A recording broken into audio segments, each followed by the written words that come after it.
Come on, Serge. It's only Tuesday. Okay, I am recording. So we'll start again. It's 7:01, 1 minute late, but actually I did start talking at 7 o'clock. I just didn't put the record button.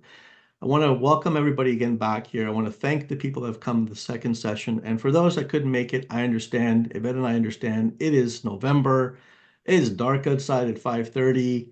I just finished dinner, so sometimes my wife is watching Netflix. I understand all that. And the fact that we're providing this all recording you can watch after the fact can also be a benefit. Now, the benefit for those of you attending will be that you will have a chance to ask questions, um, put in the comments different things that you want to ask that are specific or more specific to you. So you have that added benefit that you won't have on the recording. So having said that, I know that we have all lives. And this is something that we're all working on together. So welcome everybody that is here today. Um, Before we started today, Yvette and I, we were on here like 6:20, 6:40 or something like that. So next week, if anybody wants to join us earlier and just have a chat without the recording, we welcome you to come in to get to know each other, grow our tribe, as we like to call it, see where everybody's going, learn from each other and our experiences. We had a great talk with some of you before you came on, before we started today. So we invite you next week. 7 o'clock is when we start the masterclass, but if you want to come on board just before that, feel free. We'll be here. I plan to be here usually around 6:35, 6:40, but whenever you want to come, just, log in and listen to us talk or whatever. Today, sorry, Iveta, anything you want to add on that?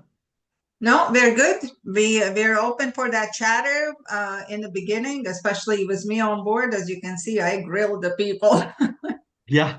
Yes. If you come on board, just be aware. Iveta is very curious, so she'll ask you everything, including your blood type, but you don't have to answer, okay? She's just a very inquisitive person. It looks like I'm finding out. She even found Comes out with something about profession. me, even though we've been working together for 7 years. All right.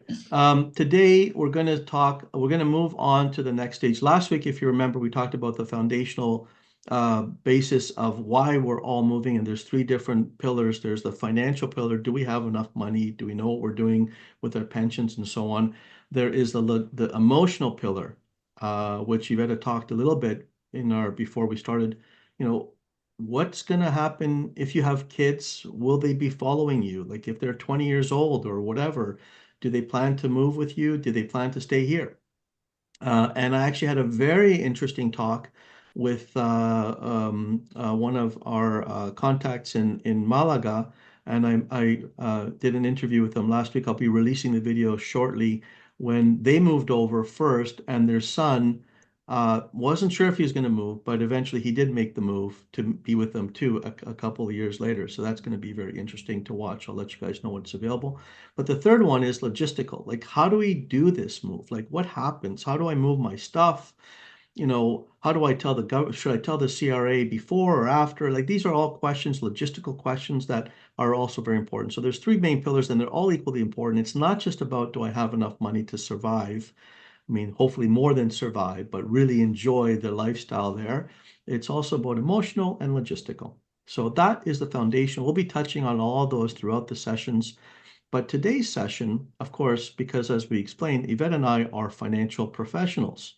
So we focus on the first pillar, the financial foundation. How do we do this? Do we have enough? However, we do have a special guest coming on a little bit later near the end of the session, which we'll be bringing on, which is a local realtor in the GTA that will talk about selling your home. And he'll be answering any questions that you have about the process, how it all works. I'm sure that you all have questions as I have questions. I told them just be ready for my stupid questions. Everybody else's questions are not stupid at all, but my questions are always stupid.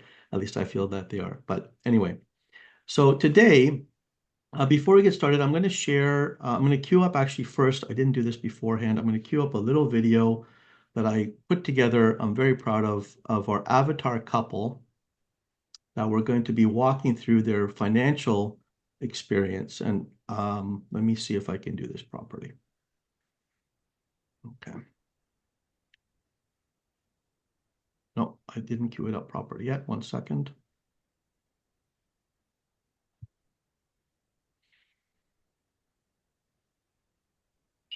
Oh, Okay, almost. Ready?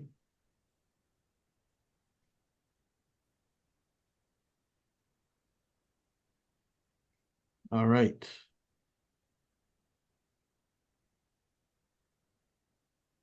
Share. There it is. I found it. Share the sound. Share. Mary Expat. Give me a thumbs Mark up again. and I couldn't Mary hear the Expat met sound. in Toronto in the early 1990s. Mark, born and raised in Ontario, comes from a family of civil servants and teachers.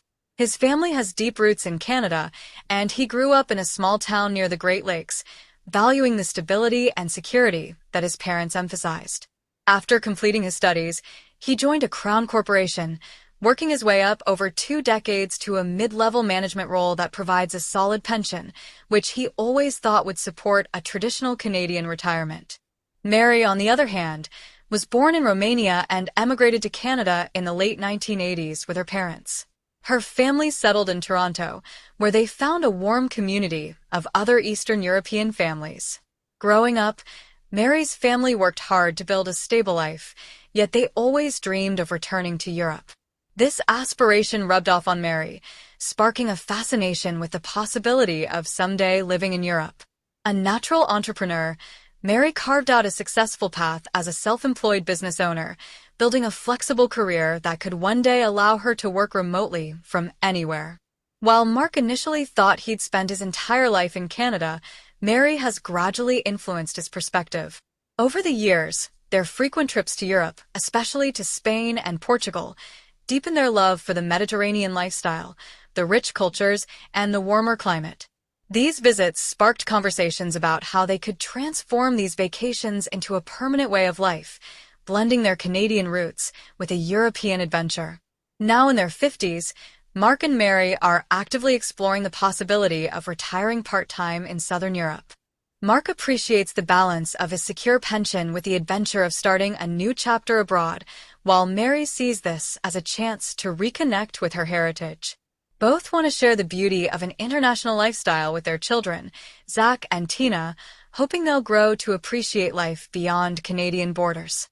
For Mark, the expat lifestyle offers a chance to escape the harsh winters, reduce their cost of living, and enjoy a higher quality of life as they age. For Mary, it's about fulfilling her family's long-standing dream and giving her children the chance to grow up with a dual perspective, something she's valued in her own life. Ultimately, their vision is to enjoy the best of both worlds, spending winters in Europe and summers with family and friends in Canada, maximizing their pension, investments, and income while exploring life abroad. They hope to create a lasting legacy for their children, showing them that life can be enriched by exploring the world. All right.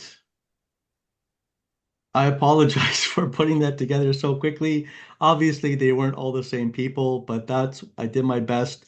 I think you get the message. It's basically an avatar couple that we're going to be following through as we show you how we would do a plan for them, and then how they go through the different parts of either exiting Canada fully or partially, and all that entails with their business, self-employed, or their government pension, their RSPs, TFSAs, CPP, and whatever else that comes into the picture, their kids. Okay, so feel free to always add any comments in the comment section. If you want to add to the avatar from add a perspective that you might have, or raise your hand, ask a question, unmute yourself. We're going to kind of play it by ear in how we're developing this avatar couple, and we like your input if you can. All right. So let's get started. Last week, I showed you or provided you all with tools, and one of the tools was, I'm going to share the screen again, the personal financial review. And this is what we would have normally had an initial discussion with Mary and Mark Expat. We would have used this as a tool to go through it and get some basic information, let them know the types of information we're looking for to build their financial plan. And some of these will be relevant and some not relevant. For example, the pension statements would be very relevant for Mark. since he's got a pension from the government. Loan statements or mortgage statements for the home, insurance policies, all these are very important things. Notice of assessment and tax returns. This goes into knowing if there's enough years for planning, whether we should take advantage of our RSP contribution room for tax benefits now, or if that makes sense, considering they might leave Canada anyway, and how is that taxed if you're going to be taking stuff out of your RRSP, right? So these are things that are all important. And they would have, normally we don't have a client fill this out by themselves. We'll walk them through it, but all of you have this right now, so you can have your own and you can work on it on your own. And that at least gives you a starting point if you decide to speak with a financial planning professional, that you have all your information in one spot, because this is something anybody would ask. Any serious financial planning firm will want to know this information, otherwise they wouldn't be able to give you any advice. They might be able to answer off questions like what happens to your CPP, but let's be honest, you can find that out all by yourself anyway, just by going to the CRA website and doing a little bit of research and spending some time. And if you're really passionate about this, I'm sure all of you have already done that. But on the other hand, if you're working with a financial planning professional and you want these questions answered, well, part of the whole thing is putting the whole plan together, because just answering that one question about CPP doesn't answer everything. And that's just an example. This is a basic cash flow. We would have asked them for that. Now you're going to see we've already pre-built the data in the draft plan, and we're going to take you through that to show you what it looks like, and then what are some of the planning things that you might want to consider yourselves if you're potentially future Canadian expats and how that looks. Okay, so just a reminder of the tool that you have. If you didn't get it, let me know. Hopefully everybody got that email. All right, let's move on. So now, what we are showing you here right now is a financial planning software, which you're not going to be able to find this to purchase it somewhere online. You'll get it through companies like ours, IG Wealth, or other financial planning firms. They'll have their own version of the software. In fact, just to let you know, we're pretty proud of the fact that this software, we were the first investors in the company that offers this. It's called Conquest. You can look it up. You can Google it. We actually major shareholders in the company, and we've had it for a couple of years now. It's now become so popular that companies outside of IG are purchasing it all across Canada and in the US. It is the new financial planning software for today, replacing all the old financial planning softwares from the previous decades. And the reason it's very strong is because not only does it have all the current tax rules from in the Canadian space, tax brackets, has the assumptions built in for inflation, and it all works together. But not only that, and I hope you don't mind this because some people are afraid of AI, but it also has some AI capabilities, because as financial planning professionals, we do go through intense courses to try to put plans together, but we can't know everything all the time. Rules change all the time. So Yvette and I, when we first meet somebody, we'll get their information and we'll start working on it. However, this software also looks at things that we might have missed. For example, here's on the side, your retirement goal is on track but needs more work. It gives you what's on track but what's not on track, and it also gives some options to say maybe it might make sense to put more money into an RRSP, or maybe it might make sense to put more money in a TFSA. At the end of the day, there's me, there's Iveta, there's the AI, but also for even more complicated issues, there are the accountants and lawyers and advanced financial planning that our firm has that we would vet every plan. Now, I'll tell you personally, I've used this for myself. I input my own data and I thought it looked good. And then I contacted our advanced financial planning to have a second and third pair of eyes to look at it and tell me where I might see a gap that I wasn't aware of. So it's always good to get a second or third opinion to make sure that nothing is left unturned, because we know even with nothing left unturned, something is going to hit us square between the eyes. Something we hadn't thought about. And the better prepared we are, the better we'll be. So here we got Mark and Mary Expat, and I've enlisted actually Iveta to do a role play with me, and she is going to take the part of Mary Expat. So you're going to see how we actually fill this in for our clients. So welcome, Mary, to the meeting. Where's Mark? I thought he's going to show up tonight. Hola, Mark is walking my dog. Ah, okay. Your dog, not our dog. My dog. It's your dog, but Mark's walking. Great.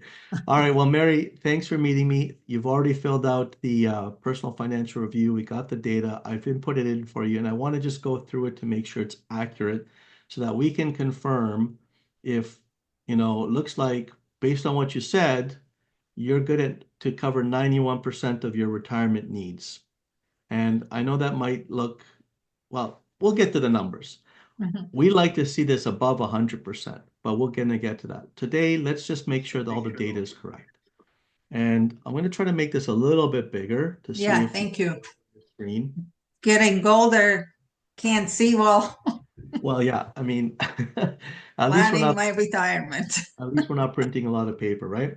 Yeah. All right, so just before we get started, I want to show you what we're assuming here. And some of the assumptions might sound strange for you because knowing in the past few years, inflation has not been 2.2%. No. It's been a lot higher, and in some cases it still is high. However, what we'd like to recommend is we use the average historical inflation rate, which governments are always trying to keep around 2%, and it is starting to come down lower. So 2.2 is the basic assumption for long-term inflation. Do you think, sorry, you're Serge, right? Yes, I'm Serge. Do you think it would be all right to increase inflation to 3%? Absolutely. I mean, we're doing a plan that fits your lifestyle and your beliefs. I met with someone the other day that felt that inflation is different for different categories. For example, fuel could be 8%, food could be Yeah. 4%. Yeah. We can't separate to that level of granular inflation per section. But what we can do is we can keep this as a historical, and then we do have the ability with this software to put in scenarios like what if statements or what stress testing on different inflation rates. So we can actually say if it's 2.2 on average, but what happens if in fact it's not 2.2? What if it's inflation is a lot higher over the years? So we can actually build that in here so we can stay step by step. The benefit of that is we always want to stress test to say, we know we have some money coming in, but what if you're in Spain or Portugal or Italy or somewhere, and all of a sudden your financial planner says, oh, you have enough money at 2%, but actually you need a lot more. So we actually would like to see a plan where you're above more than what you actually need. If you need 2,000 euros a month, let's plan for 3,000 euros a month, knowing that you're still going to have to make choices eventually. Make sense? Yes. Yes. Okay. So that's one of the assumptions. The other assumption is most financial planning firms are going to plan to age 90, and that's only because life expectancy in Canada for males is 82, 83, and for females, 84, 85, I believe, at the last check. So 90 seems to be okay. Now, people are getting older. I have clients in their hundreds. So as long as it's a minimum of age 90, we can put it 100 if you like, but for now, we'll leave it the way it is. Yeah. 90 sounds good. Little bit of olive oil and Yeah. 90 it will The be. Mediterranean lifestyle in the blue zone means we might have to plan for past that, right? Yeah. Okay. So now I may have to make this a bit smaller now because I don't have, there we go. Can see. Yeah, So this is Mary, this is your date of birth, is that correct? And your husband's date of birth and the two children, okay? So Yeah. you're all in Ontario. And we understand that Mark is making $96,000 a year working for Crown Corporation, is that right? That's right. Not enough, but yes. Oh, okay, and you're self-employed and your income is 78,000, right? Yeah, and I ask a lot of questions. Yeah. Well, what is it again that you do? I'm IT professional. IT professional, great. Awesome. So you work on contract then, or? Yes, I do. I'm self-employed. Excellent, excellent. Okay, Regulate my hours and my lunches. very nice. Which will be perfect if you want to work in Europe, right? If you can get a contract as well. All right. I do have a question. Yeah. It's from the chat, but let's assume I'm asking. What about the exchange rate? Oh, I'm going to assume the question is, does the software allow for an exchange rate in the software? No, not at this time. What we do is when I've done the plan for someone in the past, we converted it to euros using an exchange calculator. And then we put that number in here for what is an income requirement for retirement. If there's going to be an exchange rate, I'll be quite honest with you. The reason you're in this masterclass most likely is because most financial planning firms do not have plans for people looking to leave Canada, except for if it might be to the US. Yes. However, a little bit of a secret, I have spoken internally with upper ups, and they're very focused on providing uh, um, planning for at least for people moving to the US initially, because that's our biggest partner down there. We're looking to expand more in that. However, to get around the part of the Europe or Philippines or South America, we would just have to do an exchange outside, and then I'll show you where to put it in here in the software. Does that answer the question? Answered mine. Luminita, I hope it answered yours. Good Okay. question. All Mhm. right. So we've put in your information. So Mark has done a good job of on RRSP, but you've done definitely pretty well, Mary. You've 500,000 in your RSP, and Yes. Yes, 60. was You go put it ahead. you put it away, even though you made less income. You put more aside, which is good. Good. I make You've him also got pay for everything else. you've got a non-registered account, and you've got some money in the bank account, I guess, for a rainy day. Yes, of course. Rainy day and trips coming up, scouting trips. So just need that Okay. cash lying around. Now you might notice here we didn't really confirm whether how you're invested. We didn't get the statements from you whether you're in aggressive mutual funds or GICs or cash. So we just left it basically conservative and moderate, but this will need to be adjusted because based on how you're currently invested, it could provide a better return or a more limited return. So that also goes into the equation. And some of the discussions we've had with clients, just so you know, Mary, is that, should I keep it the way it is, or how, like, what happens when I move there? Well, that first year when you're there, it could be quite stressful. So sometimes we recommend keeping at least a year's worth in a very liquid cash position so that it's not going to affect you market wise. At least you know the money's there and you can always access it if you needed it, right? But we'll get to those discussions. Serge, how would I explore? Because at the bank, they said it's good to go into some sort of middle, and then they suggested GIC investments. How would I determine really what type of investor am I? Well, that's a great question. And we're going to get to that as soon as we confirm all this data here, because we're just putting a little bit, we're getting ahead of ourselves with putting the cart before the horse. But whatever it is, it comes down, the importance of this screen and actually the next screens with the cash flows is going to tell us what we need to get as a return. Like if you have enough Ah, money that you don't even have to invest, then really the investing part might be just for your kids, making sure that there's enough after you pass you die, right? But I yes, mean, if you have enough money that you don't have to invest, then you're at the luxury of not having to take a lot of risks, and maybe you just need 3, 4, 5% return, right? makes So sense. we'll talk about those. Those are very good questions. Okay. You also have an RESP account because your son, Zach, back Yes, here, 21 years yes, old, still has yes. one more year of university or Thank college. God. Just Yeah. one more. Whew.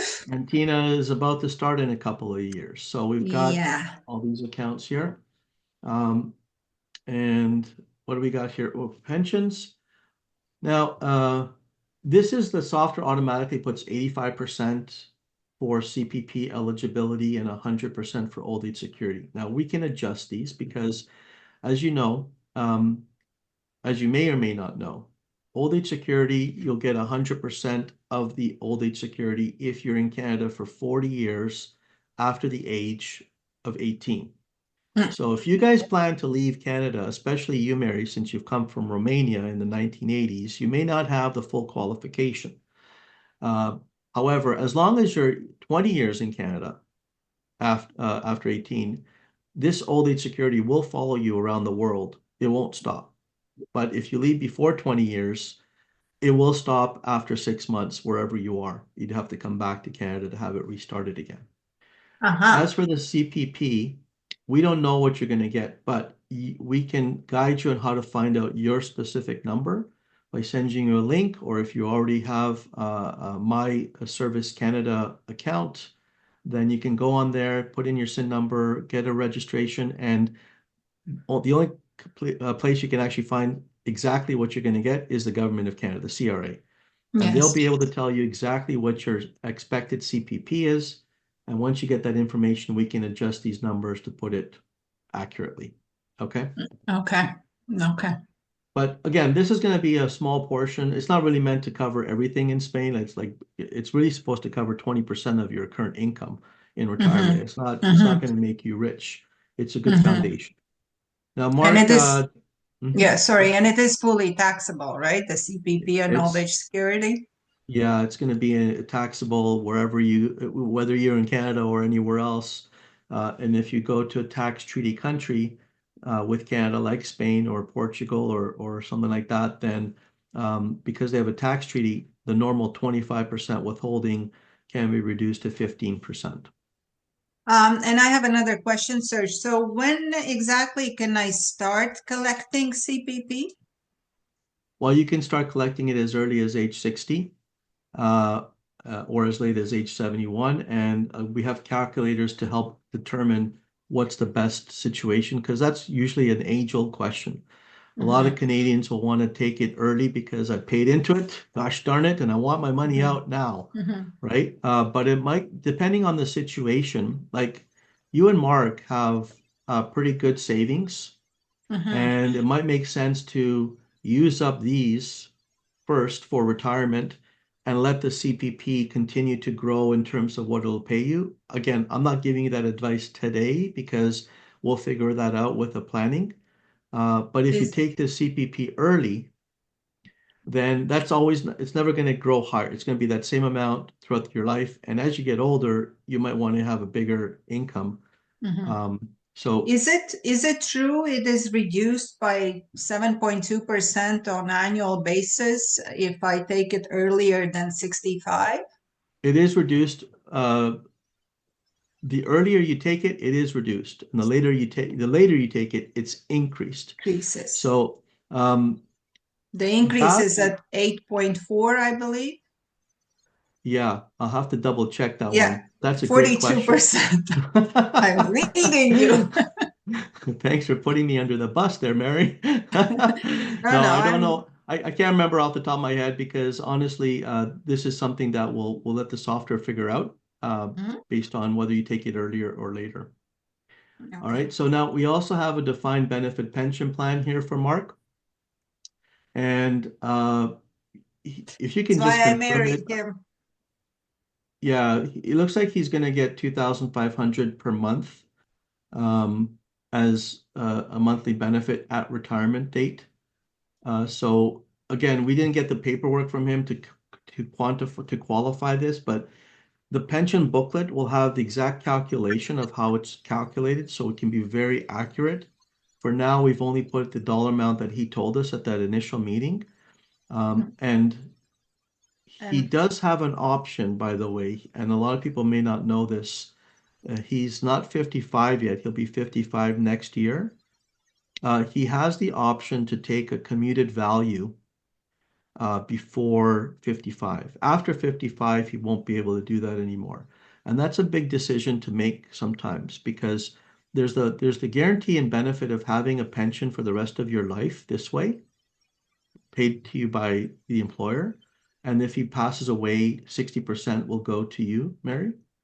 yeah, But after that, if you were both to pass away, there's nothing left to actually go to the children, or there's no more payment. Like it's basically If you were to start taking the pension and you both die in a year, that's it.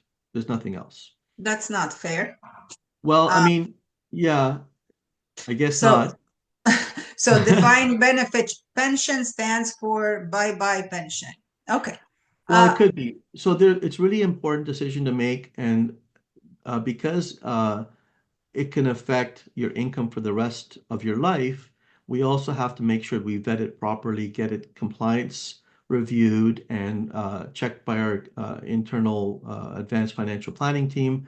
Because what it means by taking commuted value is you can actually say to the company, whatever you have saved aside for me, 300,000, 400,000, that you decide you need to pay me 2,500 for the rest of my life, I would like to take that instead and manage it myself. And now you're taking the onus of managing it. However, now that becomes part of your estate if you were to die prematurely, and that would go to your beneficiaries. So it depends on what's right for the family. There's a good benefit of having that stable income. So now you've got the 2,500, you got the CPP, old age security. If that's enough to live your life in Spain, you're laughing, right? yeah, That's great. And that now you've is. got the other stuff, the RSPs that can go away. But these are the discussions we need to have to make sure. So many people have just left and not even thought about these things, and they might be over in Europe and they have their turn 55. They've lost the opportunity to take that money, and they would have been in a better situation to do that. Now, if I would have found a younger husband, maybe we would have been better off. But because of his age, unfortunately, this defined pension plan, there is no cost of living protection. So I just want to make sure that that 2,500 stays as 2,500, because I know some teachers, they have inflation protection added on top, but in our case, unfortunately not.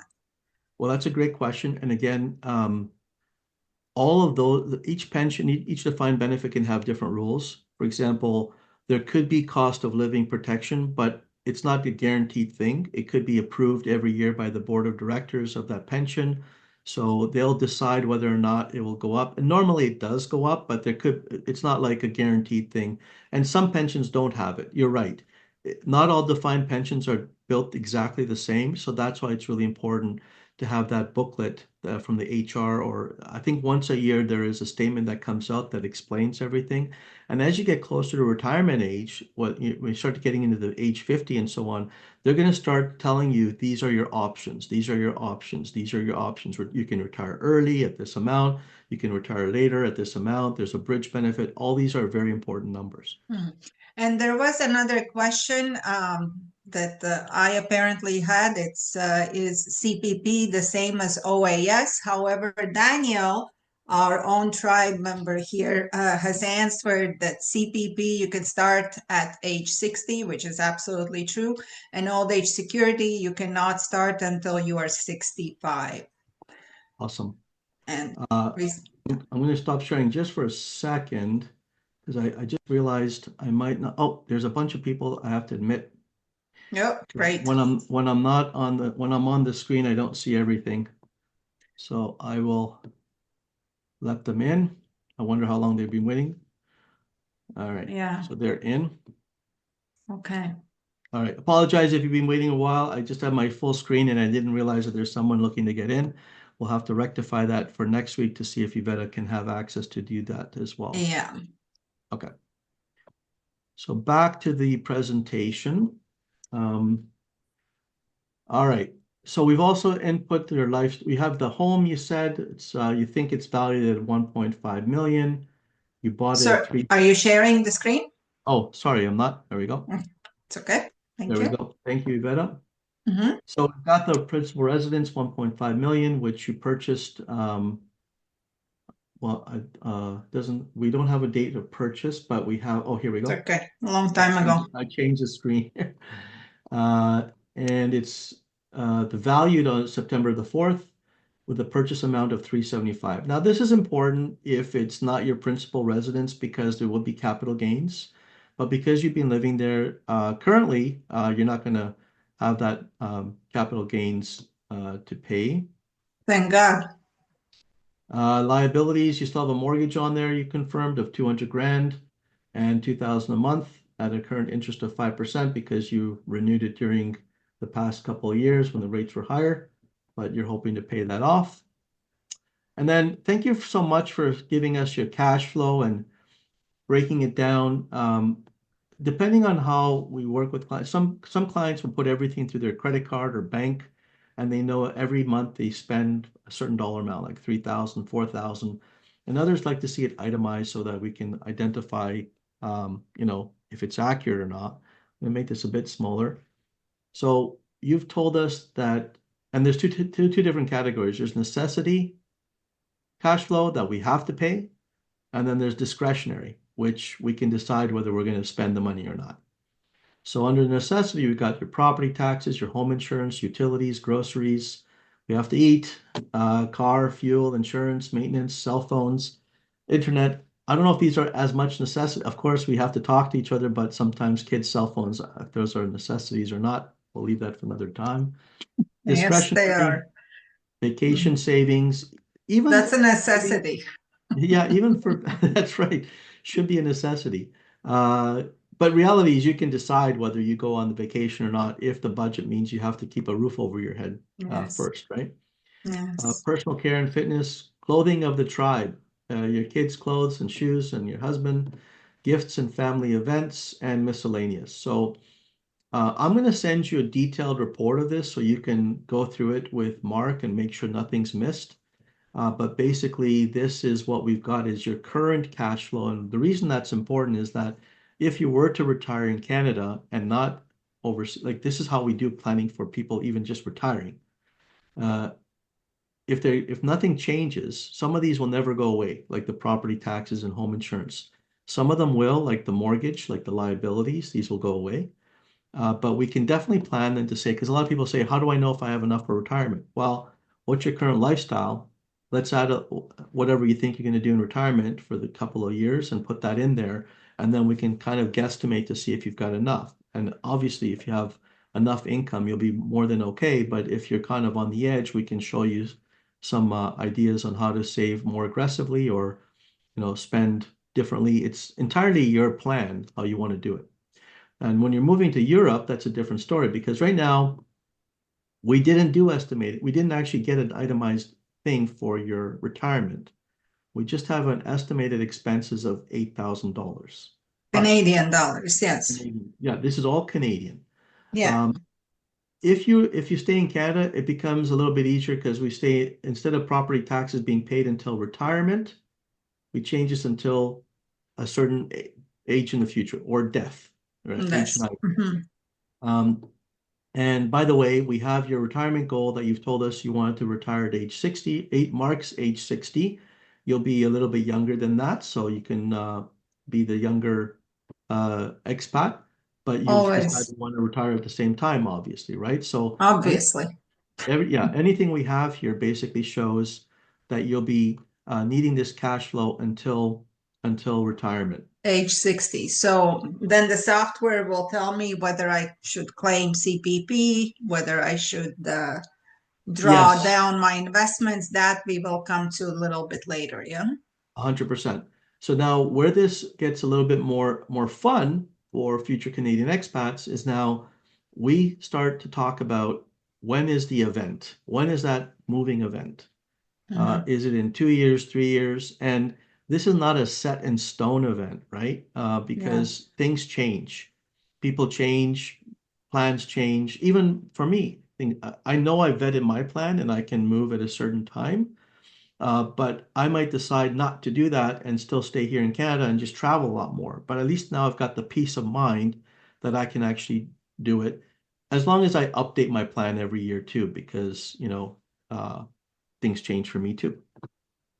Before I get into that though, I want to continue going down here because you also told me you had a rental property, Yes. a condominium fully paid off. And in that condominium, you have a renter and you're getting $2,000 a month. Yes. And there's some rental expenses like condo fees and so on, property taxes. Now, just so you know, because I also own a condo and I found out this in my investigation and speaking with international accountants, I was so happy, like, oh, by the time I'm in Europe, I'll have this money coming in from the condo rental. I'll be happy. Well, yes and no, because if you're a non-resident of Canada, that rental income will need to have a withholding tax of 25% on it every single monthly rental check. Not at the end of the Really? year, not at the end of the year. Every month, someone has got to remit 25% to the government, to the CRA, or be penalized. And when I found this, I was kind of dejected. I was like, oh my Hmm. goodness. So I quickly ran back and updated my plan to put that in there because I wasn't aware of it. And then the same accountant, who by the way will be a guest speaker in a future session and part of our in-person event in January, he told me that that's one of the biggest thing that their firm does for their expat clients. They manage rental incomes in Canada. Like they act as the a company that takes the rentals, cuts the check to the CRA, remits it on their behalf, and does all that. So that Hmm. they otherwise I'd have to be doing that somehow from Europe. Like I'd have to get that money, send the money to the CRA, and also do some form. So that's a really important thing. We're going to get to that in the planning for your rental property, but the fact you've got a rental property, you just have to be aware that the income is not going to be the full 2000. Yeah. And I think it's important for you to note down how much I paid for the property, right? Specifically because it is a rental. Yes, good point. Thank you so much. So let's see if So I can. let's ask the audience. Yeah, Do you guys want to type in a number? 350, 400, 500. What is the number? Whoever types first gets gets it to be inputted. yeah. I'm gonna have to figure out a way how to get back to this to input the. It's not allowing me to do this. Not through the right edit button, yeah? No? Yeah, but give me a number and I'll make sure to put it in there before I Yeah. send out. What I plan to do is after this session, I will create the report of all of this and send it out to everybody. Now, we're actually getting very close to the wire, and I want to make sure we get Randy on here. So can we Yeah. scoot through the rest of this a little bit? 400. We'll know that. Okay. 400. Okay, perfect. Yeah. Um, all right. So life insurance, we didn't have that much. We just had Mark's company life insurance, which is 2.5 times salary, and that is only going to be valid while he's working there. So we'll have to take a look at that. No other insurance policies. There were no annuities, which we'll talk a little bit later.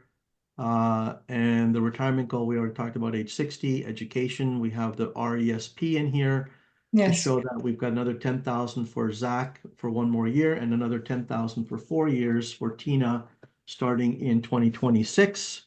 We're not saving in a cash reserve goal because you've already got 30,000 in a bank account. I'm good there. Yeah. You haven't yet put a major expense goal. That's the discussion of whether you're going to buy a property in Spain or not. And Yeah. then the legacy goal is simply what's going to be left at age 90 if nothing changes to your kids. Now, let's take a quick look and see the fun part. Based on that, just the raw data input and no planning whatsoever, no financial planning, we're expecting that you're covered 91% living in Canada. So it's not a full vetted plan. We have to figure out a way, even if you were to stay in Canada. And maybe you already knew that, and that's why you're deciding to move to Spain, where the cost of living might be less expensive. And you mentioned the fact that you might be using your principal residence to fund your residence, your retirement. But the Serge, fun, just sorry, very quickly, very curious. So all these numbers, they are clean numbers. They're after taxes. The tax portion, is it calculated inside? 1 second, I was just checking to see if there's anybody else here. There isn't. So I'm gonna go. Can you Okay. repeat the question, please? Yeah, sorry, the tax portion. So the taxes owing the let's say if I reach 91% my 8,000, that works Yeah. out to be 7,280. So the taxes are accounted for? Yeah, I'm going to show you the reports that make part of the plan to let you know exactly where the taxes are going and so on in a minute or so. And Randy, we're going to get to you in a second. I know you're on already. Just be prepared for any. By the way, if anybody has how to sell a house questions, start putting them in the chat so we can ask Randy when he gets on. But I wanted to say we talked about selling your principal residence. And here's where the fun part comes, right? Yeah. So if we say, if you have the date, he's 54, so in 6 years, right? In Yes. 6 years, we can put an asset sale to sell the house in 6 years, which would be 2030, right?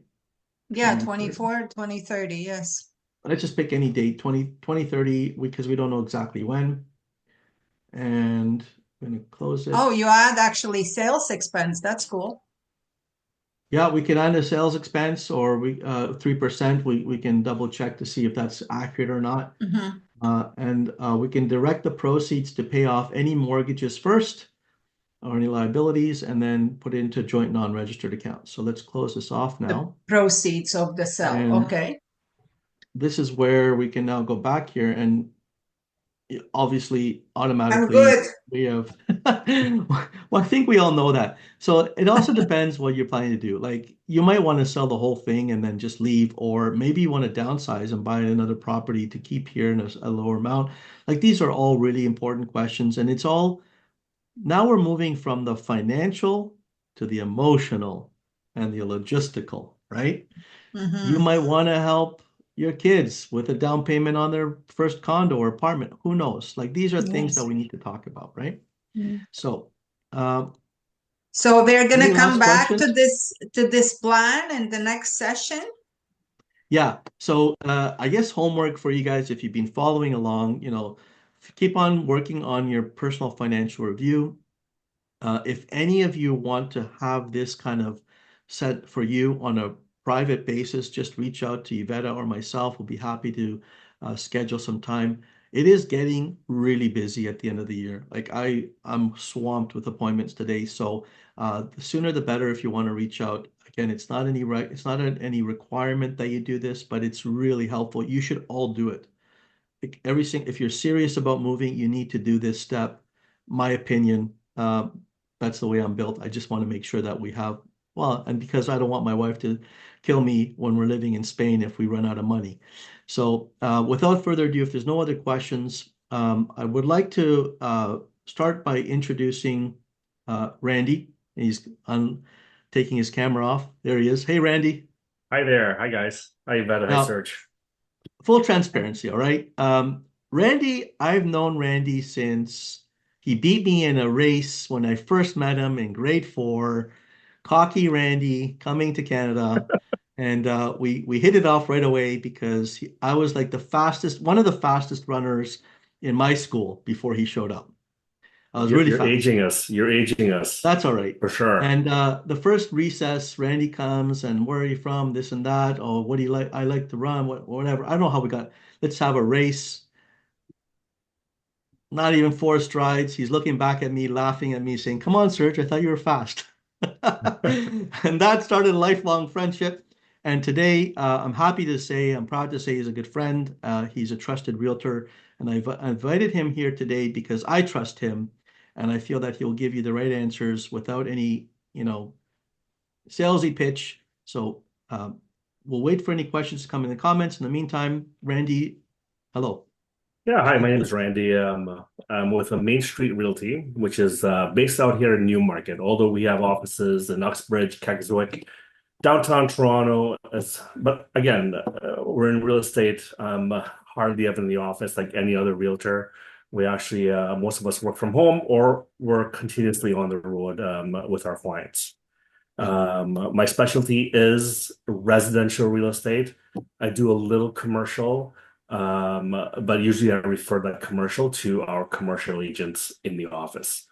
And that's it. I'm here to help you through any process, buying, selling, renting. Okay. So let me ask you a question. I'll put myself Sure. on the seat here.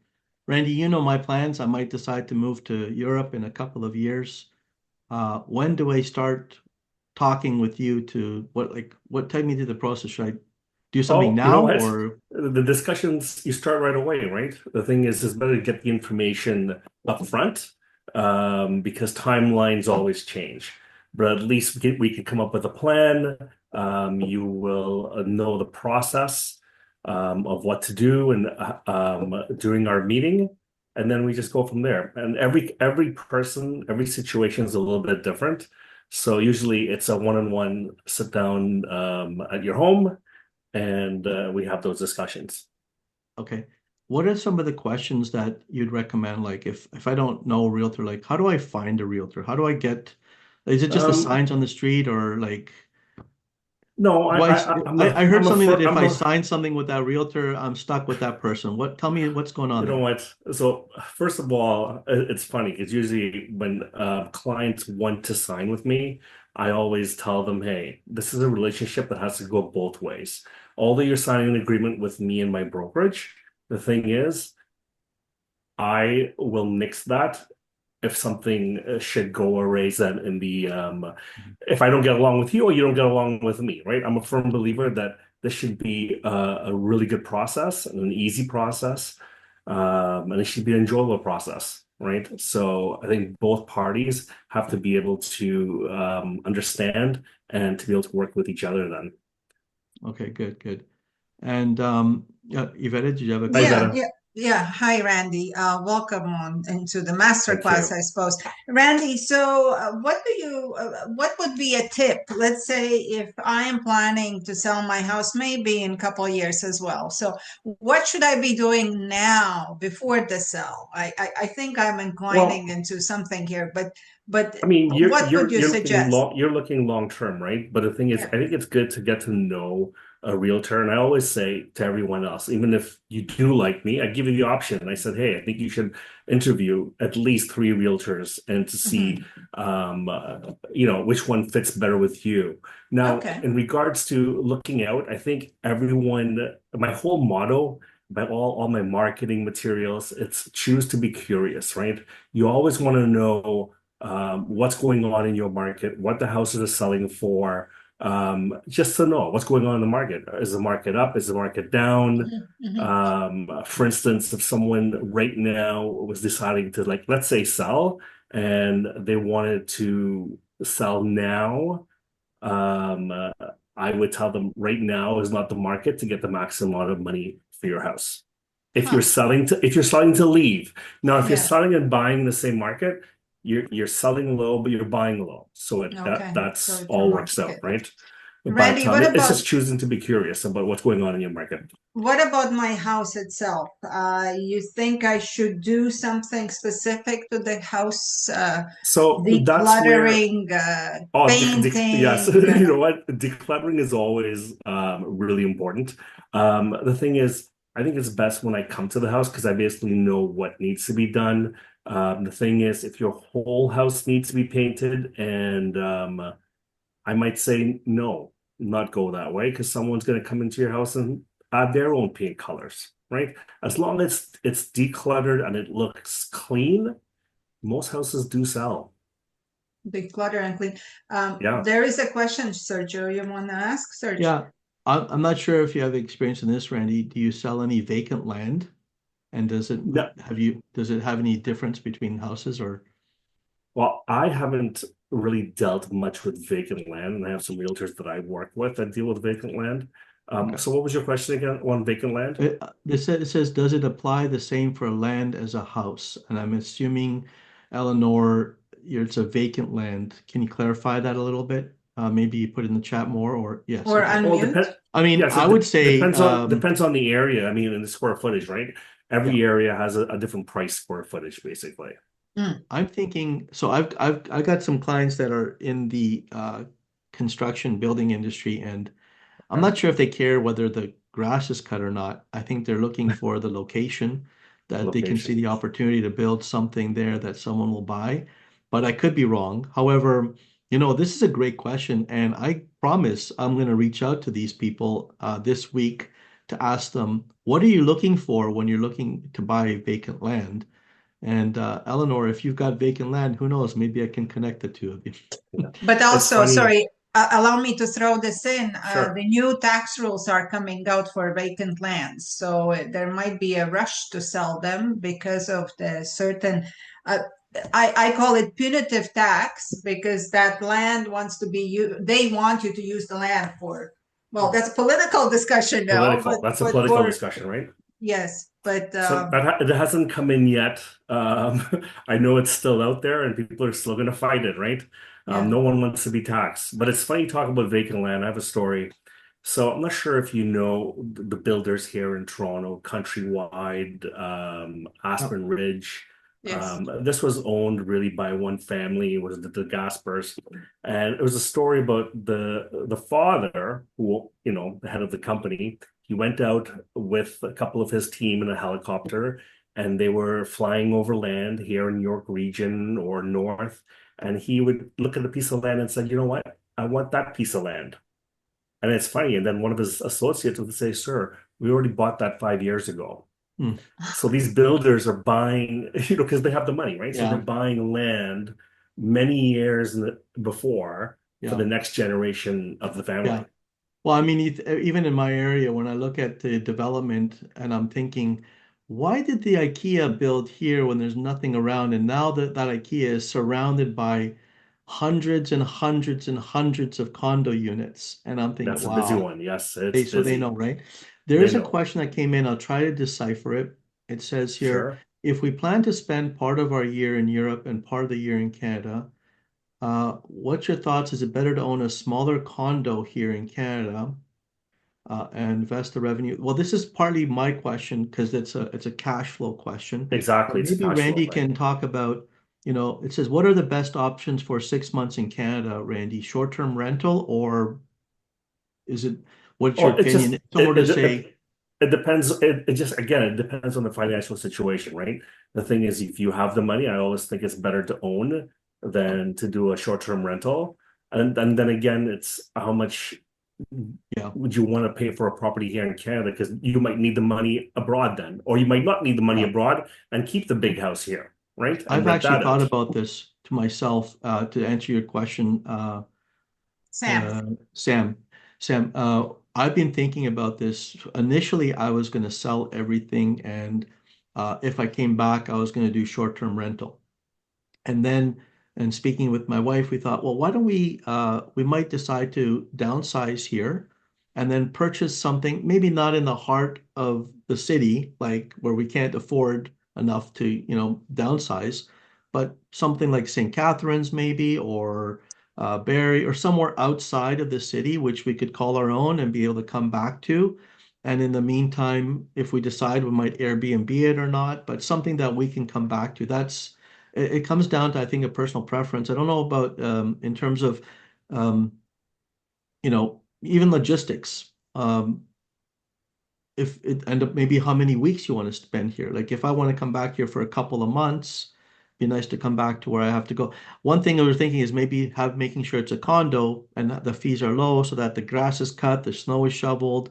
I don't have to worry about someone breaking in if the You snow just is you not just you shoveled just for two or lock your three door months. and leave. That's it Yeah, yeah. Yeah. in a But yeah, condo. and once again, it comes down to the cash flow analysis to understand, okay, so here is my average monthly rental fee. Here are my mortgage fees if I keep the place and maybe sublease it or subrent it. But then there's the condo fees. So truly come down to that analysis of LPP that we just did, Sam. And I think that would answer, that would help to determine what to do. Hey, maybe if all of us here are going to be gone parts of the year, we can share each other's places and have There you no go. That's work. why we're building the That's tribe. it. All Yeah. right. Good Okay. question. Any Deal. other questions? I think we're good. I All think right. we're Randy, I Guys, have another question. I know oh, it's go. 8 o'clock and Yeah, you no, need to please wrap it up. Whoever has ask to leave, away. you can leave. It's recorded, I but if hope you I have want to the stay, answer. please. Yeah, no, I'm sure you do. So, what is the average rental price nowadays for, let's say, two-bedroom condo in GTA, not downtown, not Yonganeg, Oh, but an average two-bedroom condo? Is it a fair well, question? you know what? It's a fair question. Let me go with townhouses, for example. Okay. Okay. So I have a client that about 5 years ago, her and her husband rented out a townhouse in Richmond Hill, and they Okay. rented it for $2,200, okay, a month. Now it's That's probably good. around That sounds pretty good to $2,400. me, actually. That Yeah, it's sounds around good. Yeah. $2,400 now. And but the thing is, now that their two daughters are away at university, they would like to downsize. And they've been asking me for the last 2 to 3 years. They go, Randy, we just want to downsize. We want to move maybe out of the city, maybe up to Georgina or Newmarket. You know what I tell them? I tell them you have to stay in that townhouse because right now you're paying $2,400. That same townhouse in Richmond Hill, you're looking at about $3,400 to $3,500. Right. You see, it's And then because it's of not- those lease rules. They cannot It's- increase the lease. That's No, why probably. exactly. And not only that, and you're looking at condo prices, right?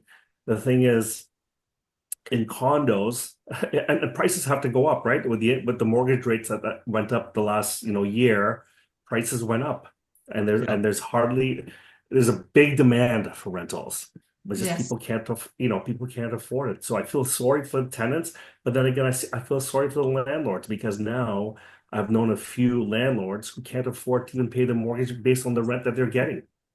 Yeah. So now they're out of pocket. Yeah. No, it's definitely an issue that it's not even in Canada. It's around the world. There's like not enough units, especially in first world countries, I guess, like Canada and the US. More and more people are looking for rentals. Hopefully, they're going to solve that situation. But in the meantime, rents have been pretty high, I think, for condo units. Even for my unit, I'm not anywhere close to where it could be because I've got a really good renter. She's been paying on time and she's staying there. And I'm happy to have her because she's paying off every month. But I know that the unit across from me is going by at least $600 or $700 more for the exact same unit. So Yeah, so back to your question about again, a 2-bedroom, 2-bathroom condo. It just depends on the area, the building. I can get you as low as $1,200, but maybe you might not want to live in these apartments, right? yeah, But Okay. you get what you paid for, basically. that might Okay. be in a bad Yeah. part of town. Okay. Yeah, All right, exactly. Randy, thank you so much for Thank you, joining Randy. us. Thanks for having me. Next week, we're going to be talking. We're going to have our guest cargo expert moving stuff from Canada to anywhere in the world by ship. So he's going to be joining us to talk about that and all the logistics for it. And we're going to continue working with Mark and Mary Expat, developing their plan. We encourage you, when you get your email after us, if there's anything you want to add to the kind of avatar, privately your situation, we won't say your name. If you send it to me and Iveta, we'll just plug it in and say, we've updated. All of a sudden, Mark is 62 or 46 or whatever. We'll figure that out and move on from there. Okay. And now I'm going to stop recording. Thank you very much, everybody, for joining. I'm going to stop recording just to let you know in case anybody wants to say goodbye, say hello, anything at all. Wake up, Mark, you missed the whole session. Geez, well, I guess I'll read the disclaimer even though you won't need it. I thought you were walking the dog. Anyway, here is the disclaimer. The information provided in this masterclass is for general informational purposes only and does not constitute financial, legal, or real estate advice. While every effort has been made to ensure the accuracy of the information, viewers should not rely on it as a substitute for professional advice tailored to their specific circumstances. The opinions expressed by the host and guest speakers are their own and do not necessarily reflect the views of any affiliated organizations. The content shared, including insights on financial planning and real estate downsizing, reflects personal experiences and opinions, which may not apply to every situation. Always consult with a qualified financial advisor, tax professional, or real estate expert before making decisions based on the information presented in this video.